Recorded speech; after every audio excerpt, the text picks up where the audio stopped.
Pero las caídas espirituales y emocionales tienen connotaciones mucho más importantes. Y no me referiré necesariamente o exclusivamente a eso de no sentirse bien frente a ciertas cosas o cuando enfrenta ciertas situaciones. Alguien le preguntó a una señora, ¿qué hace usted cuando se encuentra en un basurero emocional?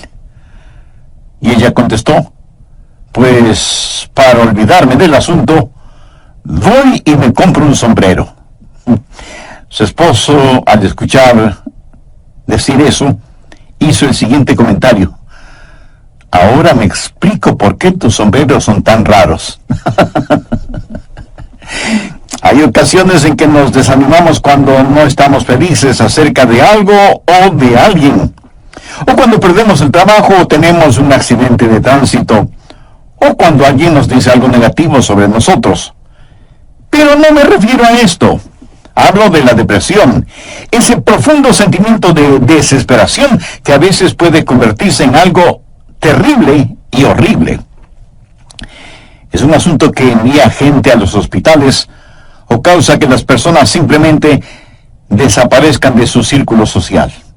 En ocasiones, cuando nos sentimos mal, es como si estuviéramos en una tormenta. Llega y se va. Pero la depresión es como una neblina que está constantemente presente, bloqueando el sol que trata de llegar a nuestras vidas. Y quiero que piense conmigo primero en lo que voy a llamar el serio problema de la depresión.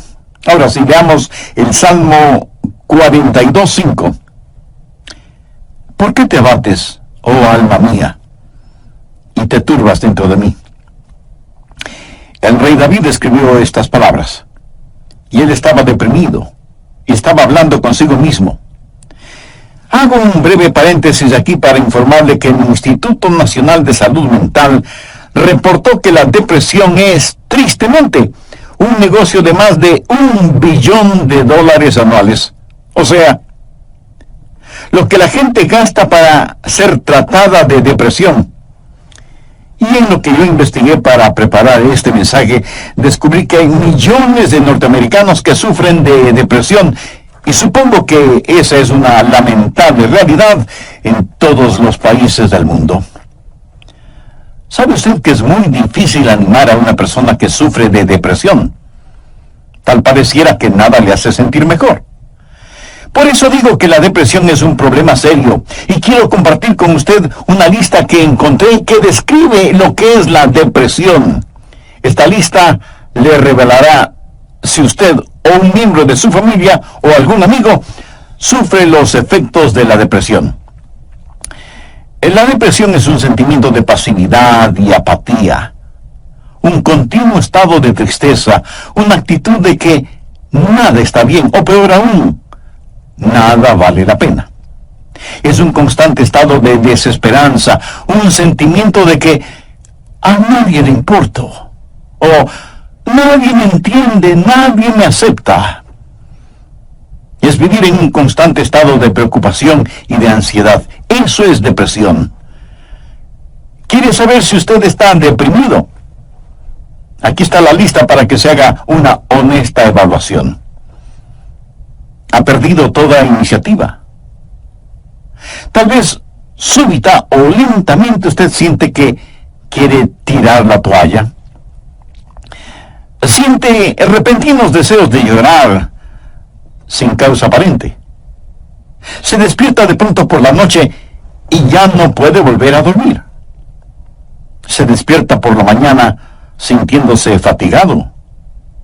Siente dolores no bien definidos en todo su cuerpo. Se encuentra a veces pensando en su propia muerte o con pensamientos suicidas. ¿Alguna vez suspira incesantemente o como si algo pesado le oprimiera el pecho? Ha llegado al punto de no confiar en su propio juicio y le es un verdadero problema el tomar alguna decisión. Se vuelve a veces irritable y choca o pelea fuertemente con otros sin ninguna razón aparente. Está consciente de que nada, absolutamente nada le entusiasma. Permítame aclarar que esa no es mi lista. Pero estoy seguro que es la lista de alguien. Amigo, esa es la depresión de alguien que está deprimido o deprimida. Y a lo mejor alguno de quienes me escucha dirá, pastor, ese mensaje no es para mí porque yo no estoy deprimido. Felicitaciones. Pero sabe, alguien que usted conoce lo está. Y usted puede ayudar a ese alguien. ¿Está seguro o segura que usted no necesita ayuda en esta área? ¿Cómo puede levantarse cuando está caído? La depresión es una enfermedad mortal que manda a mucha gente a los hospitales y a otros a la tumba. Es la tercera causa de mortalidad en ciertas categorías y edades. Aquellos que hemos estado en el ministerio el tiempo suficiente, sabemos cuando vamos a una tumba a enterrar a un cónyuge, que no pasará mucho tiempo sin que tengamos que enterrar al otro. Y si usted me dice, oh, eso pasa con los incrédulos porque no saben lo que nosotros sabemos. Permítame decirle algo. Los hijos de Dios no son inmunes a la depresión. Moisés, ese gran líder del pueblo de Dios, experimentó tal estado de depresión que le pidió a Dios que lo matara. Jonás, poderoso profeta de Dios, también le pidió a Dios que le quitara la vida. Y Elías, sentado bajo la sombra del árbol, deseaba más bien estar muerto. El apóstol Pablo habla de sí mismo y su estado de depresión o de desesperación por estar vivo. Y Juan el Bautista estuvo en un calabozo. No una mazmorra literal, sino en un calabozo de desesperación. Juan el Bautista, el heraldo del Señor Jesucristo, llegó a dudar si Jesús era el Mesías. Y en las páginas de la historia encontramos que grandes hombres sufrieron depresión. Quienes predicamos la palabra de Dios, pensamos que Carlos Spurgeon fue uno de los más grandes predicadores que han existido. Pero este gran hombre lleno de viveza y calor humano tuvo períodos de depresión. Y en el área de la política, Winston Churchill fue el gran estadista que tuvo que dirigir Inglaterra durante la Segunda Guerra Mundial. Indiscutible líder, a veces tenía ataques de depresión tan grandes que no atendía a nadie en su oficina. Y él se refería a la depresión como el gran perro negro que me tiene entre sus fauces. Cuando el rey David en el Salmo 42:5 dice, ¿por qué te abates, oh alma mía, y te turbas dentro de mí? Exteriormente, cuando esto sucedió, él tenía la razón de estar deprimido. Perdió a su hijo Absalón, a quien amaba profundamente, a pesar de que Absalón se sublevó contra su padre, lo traicionó, trató de arrebatarle el reino, y David tuvo que huir para salvar su propia vida. Luego Absalón muere trágicamente. En 2 Samuel 18:33 leemos, entonces el rey se turbó y subió a la sala de la puerta y lloró, y yendo decía así, hijo mío, Absalón, hijo mío, Absalón, ¿quién me diera que muriera yo en lugar de ti? Absalón, hijo mío, hijo mío. David huyó para salvar la vida. Él debía ser el rey. Pero perdió su fortuna, perdió su hogar, perdió su poder, perdió todo respaldo financiero. Y como si todo esto fuera poco, David pecó contra Dios. Cometió un horrible, terrible pecado que le costó la vida a su tierno hijo. Y luego su hija fue violada por su propio hermano y tuvo una esposa que fue asaltada sexualmente. Y ahora su hijo rebelde, Absalón, había encontrado la muerte en forma trágica. La nación sobre la cual David se suponía que era rey estaba en turbulencia. Así que exteriormente David tenía toda la razón para estar deprimido. Las cosas no podían estar peor que lo que estaban. ¿Por qué te abates, oh alma mía, y te turbas dentro de mí? Este salmo es un caso clínico de depresión. En primer lugar, David tuvo lo que yo llamo sequedad espiritual. Miremos, por favor, los primeros dos versos de este Salmo 42. Como el ciervo brama por las corrientes de las aguas, así clama por ti, oh Dios, el alma mía. Mi alma tiene sed de Dios, del Dios vivo. ¿Cuándo vendré y me presentaré delante de Dios? David está sediento de Dios, pero siente como que si Dios estuviera lejano. David se siente como un ciervo rodeado por una jauría de perros de caza. Siente su sequedad espiritual, siente el temblar de su alma y piensa que a lo mejor Dios ya se olvidó de él. Mire lo que dice en el verso 9. Diré a Dios, roca mía, ¿por qué te has olvidado de mí? David está sediento de Dios, pero Dios parece que estuviera a años luz de distancia. ¿Dónde estás tú, Dios? ¿Por qué te has olvidado de mí? Sequedad espiritual. Dios no se había olvidado de él. Ese no es el punto. Y el rey continúa solamente en el verso 3 diciendo, fueron mis lágrimas mi pan de día y de noche. Y aquí me imagino a David llorando incontrolablemente, este poderoso hombre de Dios, ahora llorando como una criatura. Todos tenemos momentos de tristeza, pero no siempre de llanto incontrolable, aunque puede ser así. Eso es un signo de depresión. No es como una lluvia de verano que cae y desaparece rápidamente, sino que es más bien como una neblina continua durante el día nublado. David siente vergüenza y se siente derrotado. Mire lo que dice en el verso 3. Fueron mis lágrimas mi pan de día y de noche, mientras me dicen todos los días, ¿dónde está tu Dios? Él sabe que sus enemigos están burlándose de él y está avergonzado. Se siente como un indigno testigo de Dios, y por supuesto que lo fue. Sabe, a veces, aun estando en evidente pecado, tratamos de testificar, pero no tenemos ni el poder ni el gozo para hacerlo, y no tenemos la victoria, y esto aumenta nuestra vergüenza. El sentido de culpa de David le hizo pensar que era una desgracia delante de Dios. Y todo era peor por las recurrencias de sus memorias. Mire lo que dice en el verso 4. Me acuerdo de estas cosas y derramo mi alma dentro de mí. De cómo yo fui con la multitud y la conduje hasta la casa de Dios, entre voces de alegría y de alabanza del pueblo en fiesta. David recordaba mejores días.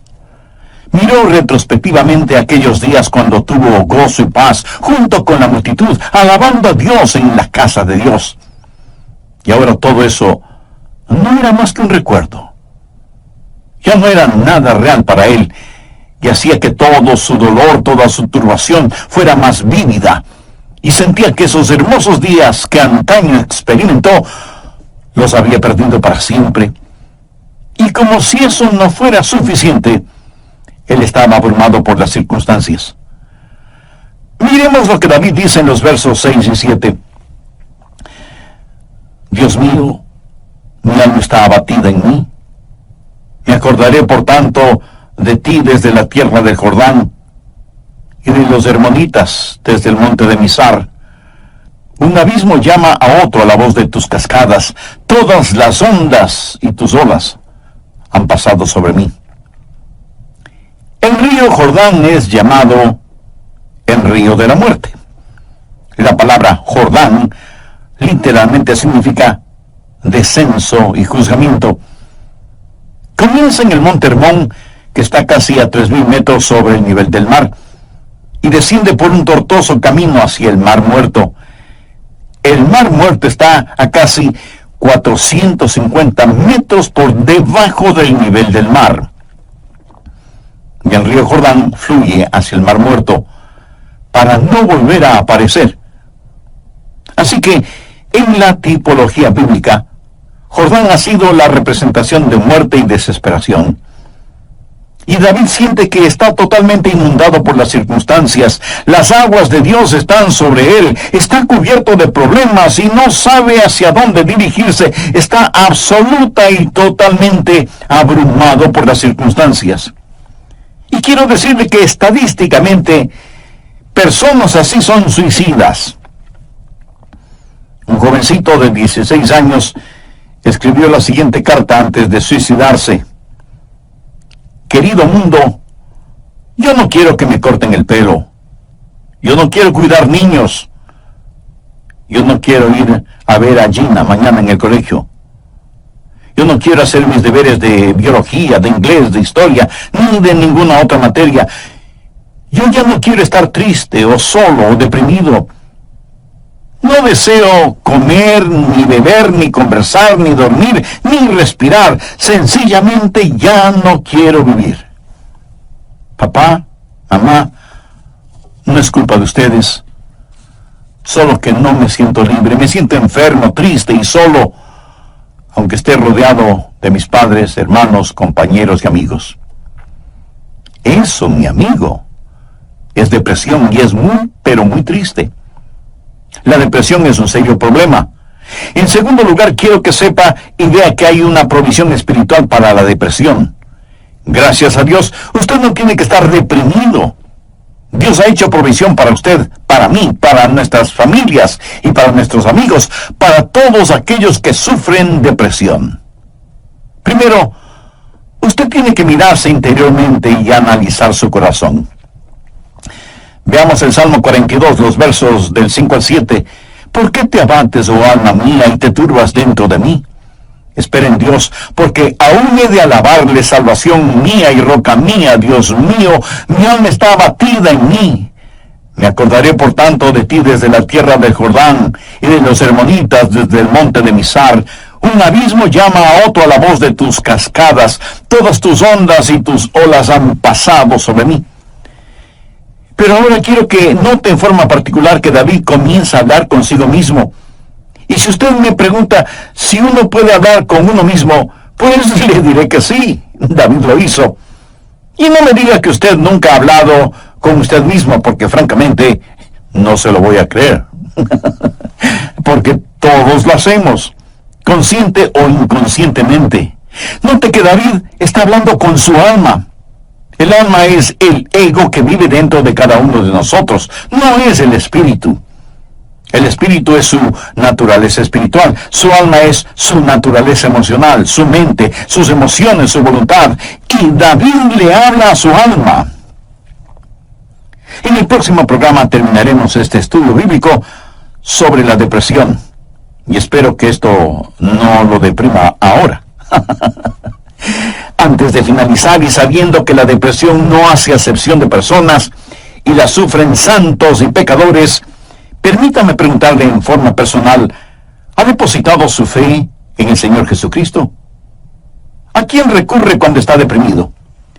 Recuerde que la causa de la depresión puede ser externa, pero la solución es interna, íntima, personal.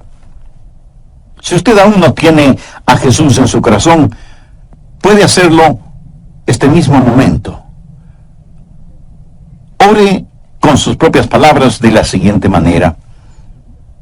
Señor Jesús, sé que eres el Hijo de Dios, que fuiste a la cruz para pagar la culpa de mis pecados, y que Dios te resucitó de entre los muertos.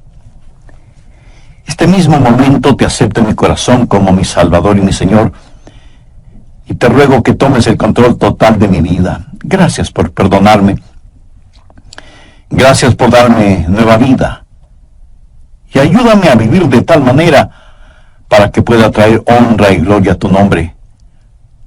Hazme la clase de situaciones en que nos desanimamos cuando no estamos felices acerca de alguien o de algo, o cuando perdemos el trabajo o tenemos un accidente de tránsito, o cuando alguien dice algo negativo sobre nosotros. Pero no me refiero a esto. Hablo de la depresión. Ese profundo sentimiento de desesperación que a veces puede convertirse en algo terrible y horrible. La depresión es un sentimiento de pasividad y apatía. un continuo estado de tristeza, una actitud de que nada está bien, o peor aún, nada vale la pena. Es un constante estado de desesperanza, un sentimiento de que a nadie le importo, o nadie me entiende, nadie me acepta. Es vivir en un constante estado de preocupación y de ansiedad. Eso es depresión. ¿Quiere usted saber si está deprimido? Aquí está la lista para que se haga una honesta evaluación. Ha perdido toda iniciativa. Tal vez súbita o lentamente usted siente que quiere tirar la toalla. Siente repentinos deseos de llorar sin causa aparente. Se despierta de noche y ya no puede volver a dormirse. Se despierta por la mañana sintiéndose fatigado. Siente dolores no bien definidos en todo su cuerpo.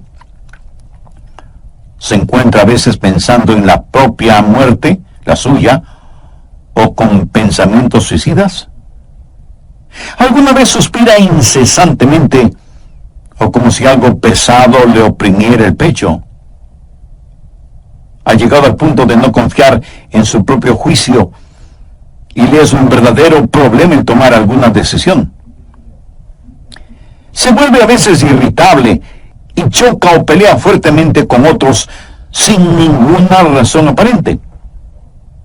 Está consciente de que nada, absolutamente nada le entusiasma. Y si usted me dice, eso pasa con los incrédulos porque no saben lo que nosotros sabemos. Permítame decirle algo, los hijos de Dios no son inmunes a la depresión. Moisés, ese gran líder del pueblo de Dios, experimentó tal estado de depresión que él le pidió a Dios que lo matara. Jonás, poderoso profeta de Dios, también le pidió a Dios que le quitara la vida.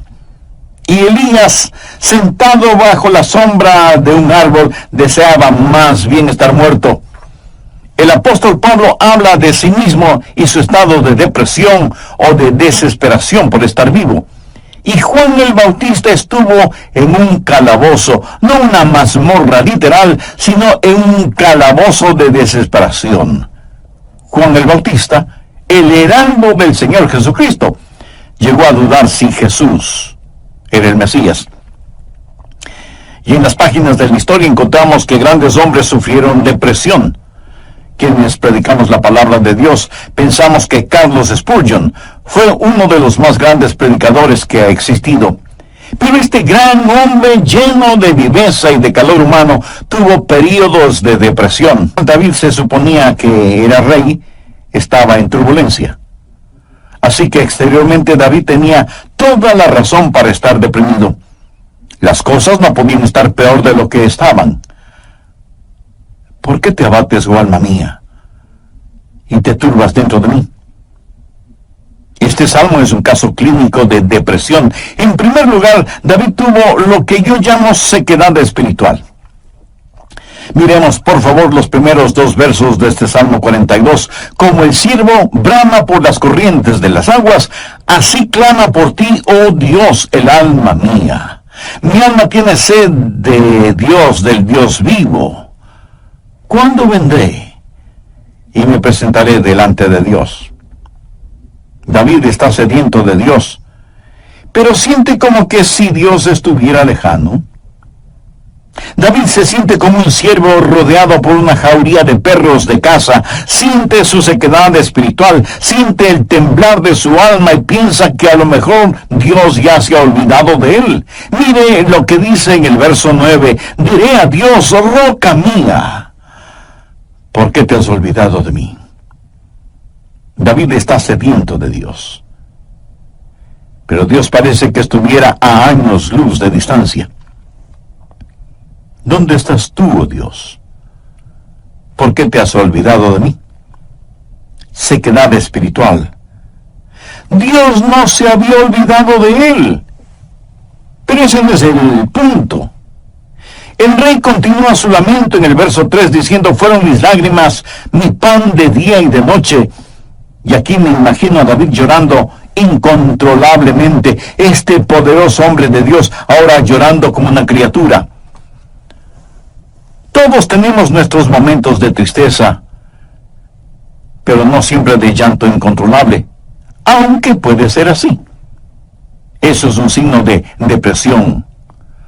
No es como una lluvia de verano que cae y desaparece rápidamente, sino que es más bien como una neblina continua durante un día nublado. David siente vergüenza y se siente derrotado. Mire lo que dice en el verso 3. Fueron mis lágrimas mi pan de día y de noche, mientras me dicen todos los días, ¿dónde está tu Dios? ¿Sabía que dentro de usted hay alguien que constantemente le está hablando? Es la vieja naturaleza, su alma no redimida ni santificada. Y su alma le habla y le dice, tienes razón de sentir pena por ti mismo. Nunca lo lograrás. No tienes lo que se requiere. Este es el final. La vida no vale la pena vivirla. Y David responde a su alma y le dice, ¿por qué te abates, oh alma mía? Y este es el momento en que usted toma control, sostiene firmemente a su alma frente a usted, le mira directamente a los ojos y le habla. Eso es lo que David hizo cuando le dijo, alma, ¿por qué te sientes así? Usted tiene que mirarse íntimamente, interiormente, y analizar su corazón. ¿Por qué está deprimido? Yo no estoy diciendo que no tiene razón para estar deprimido. Tal vez alguna persona amada ha fallecido, su cónyuge, un hijo o una hija, un entrañable amigo.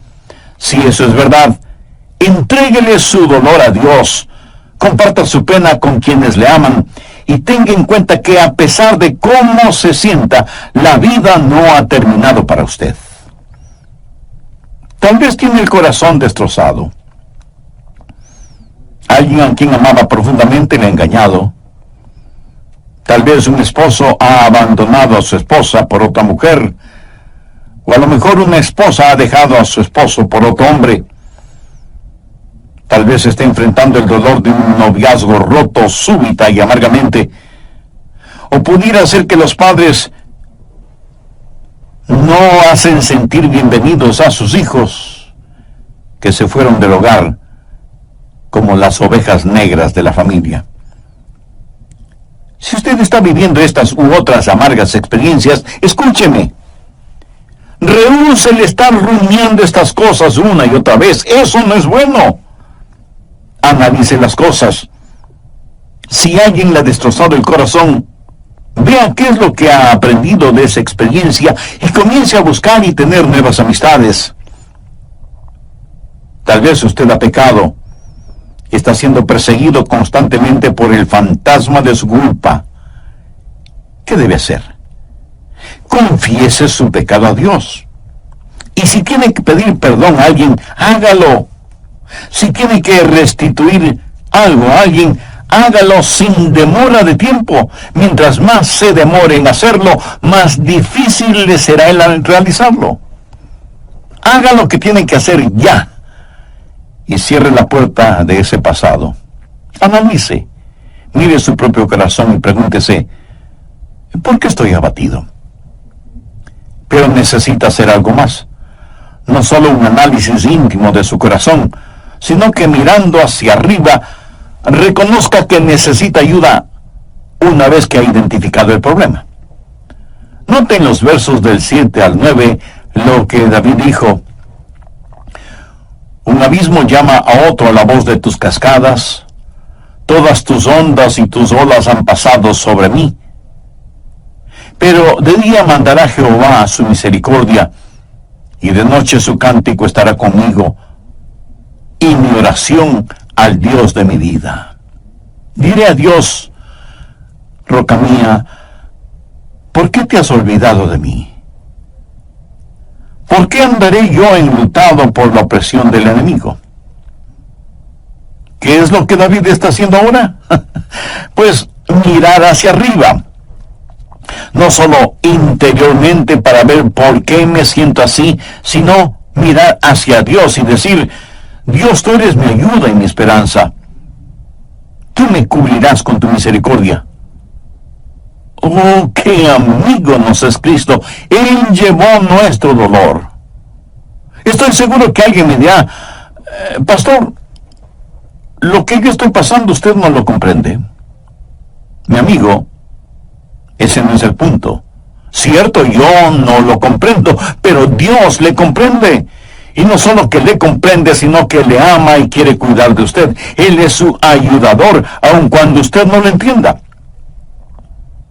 El doctor Warren Wiersbe fue un gran maestro bíblico, y él dijo que la vida no es un problema que debe ser resuelto, sino un misterio que debe ser vivido.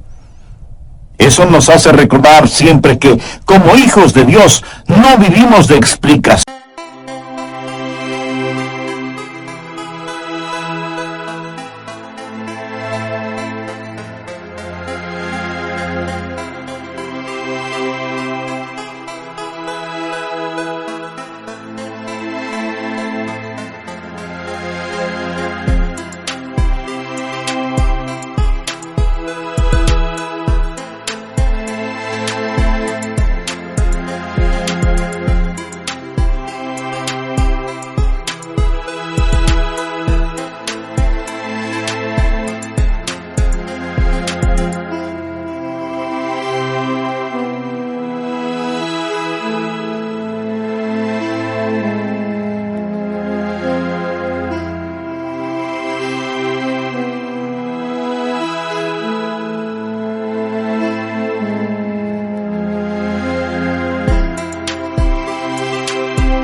Sino de promesas. Algunos piensan que de alguna manera Dios les ha olvidado o Dios les ha fallado. No. Dios ni se ha olvidado de usted ni le ha fallado a usted. Pero David se sintió así. Mire la pregunta que hace en el verso 9. Dios, ¿por qué te has olvidado de mí? No, Dios no se había olvidado de David. No lo entendían entonces. Tenía que parecer sin significado el tener significado. Esto no tiene ningún significado para usted. Verá, podemos confiar en Dios para cualquier cosa si entendiéramos el porqué. Pero Dios no nos deja entender el porqué todo el tiempo para que podamos conocer el quién y podamos confiar en Él en aquello que no entendemos. Andrew Murray fue un extraordinario hombre de Dios y dijo lo siguiente: en tiempos de problemas, aquellos que confían en Dios deben primero decir, Él me trajo hasta aquí. Es por su voluntad que me encuentro en esta situación. Y Él me mantendrá aquí en su amor y me dará la gracia en este juicio para comportarme como su hijo. Él hará que este juicio sea una bendición, enseñándome las lecciones que Él quiere que aprenda y trabajando bajo su gracia ya concedida. Finalmente, en su tiempo, Él le librará nuevamente. ¿Cómo y cuándo? Bueno, solo Él lo sabe. Así que cuando usted está en dificultades, diga, estoy aquí primero por la voluntad de Dios, segundo bajo su cuidado, tercero bajo su entrenamiento y cuarto en su tiempo. Alguien dijo, Dios es demasiado bueno para no ser bondadoso, demasiado sabio como para cometer errores. Y cuando no podamos ver su mano, podemos confiar en su corazón. Mírese interiormente y analice su corazón. Salmo 42:11. ¿Por qué te abates, oh alma mía? ¿Y por qué te turbas dentro de mí? Espera en Dios, porque aún he de alabarle. Y Dios quiere que le diga a alguien que me esté escuchando este momento, sin que importe cuán difíciles sean las circunstancias, que Dios está con usted. No pierda la esperanza. Dios tiene un futuro lleno de esperanza para usted. David le habló a su alma y le dijo, espera en Dios. Ahora, esperar no significa un deseo vano, significa una seguridad definitiva basada en la anticipación. Hay solo dos lugares en donde toda esperanza es imposible. El uno es el cielo, porque ya no necesitamos ninguna esperanza, todo será realizado. El otro lugar es el infierno. Si usted muere sin ser salvo, se irá al infierno y quedará fuera de toda esperanza. Pero la esperanza siempre es posible. Mi amigo, lo que encontramos en Jeremías 29:11 es para usted ahora mismo. Escuche lo que dice ese versículo. Porque yo sé los pensamientos que tengo acerca de vosotros, dice Jehová, pensamientos de paz y no de mal, para daros el fin que esperáis. O sea, un futuro y una esperanza. No permita que Satanás apague la vela de la esperanza. Usted necesita mirarse interiormente y analizar su corazón. Necesita mirar hacia Dios y saber que habrá ayuda. Necesita mirar al frente y darse cuenta que hay esperanza. Dios transformará su calvario en una Pascua y convertirá cada una de sus lágrimas en perlas. Dios pondrá un hermoso arco iris de su gracia sobre sus pesares. Espera en Dios. Él va a llenar las más profundas necesidades de su corazón. Y Dios nunca estará satisfecho hasta que el más grande deseo suyo sea Él mismo. Hemos hablado del serio problema que es la depresión y de la esperanza que hay para usted. ¿Cuál es la promesa segura contra la depresión? ¿Por qué te abates, oh alma mía? ¿Y por qué te turbas dentro de mí? Espera en Dios, porque aún he de alabarle. Si usted está caído espiritual y emocionalmente, puede levantarse. Y si hoy se siente deprimido, recuerde que Dios le ama. Ni una hoja cae al suelo sin que Él lo sepa. Sé que a veces abrazamos a las personas, les damos unas palmaditas en la espalda y les decimos que las cosas van a mejorar. Pero, mi amiga, mi amigo, escúcheme. Aparte de Jesús, no hay una verdadera esperanza para el mundo.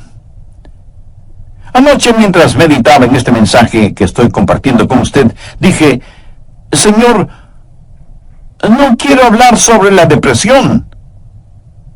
Quiero hablar más bien sobre algo feliz o algo realmente animador. Y el Señor me dijo, Adrián, hay alguien que necesita escuchar ese mensaje. Hay muchas personas sufriendo de depresión.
Debes entregar ese mensaje. Así que, de Dios a usted, déjeme decirle algo. Si usted está caído, puede levantarse. Dios tiene una manera para usted. Y no es psicología popular barata, ni una palmadita en la espalda diciéndole las cosas van a mejorar. Espere en Dios, Él le ayudará hasta el final. Tenga la absoluta confianza que usted está protegido y abrazado por los eternos y poderosos brazos de Dios. Si es que usted es un hijo de Dios, por haber recibido a Jesús en su vida. Si usted no tiene la seguridad de su salvación, ¿por qué no recibir al Señor Jesucristo como su Salvador y Señor ahora mismo? Si con fe y sinceridad se lo pide, Él le salvará instantáneamente y le guardará continuamente. Él nunca le olvidará ni le dejará. Con sus propias palabras, usted puede decir una oración como la siguiente: querido Dios, sé que me amas y que quieres salvarme. Señor, sé que tú moriste en la cruz para salvarme y derramaste tu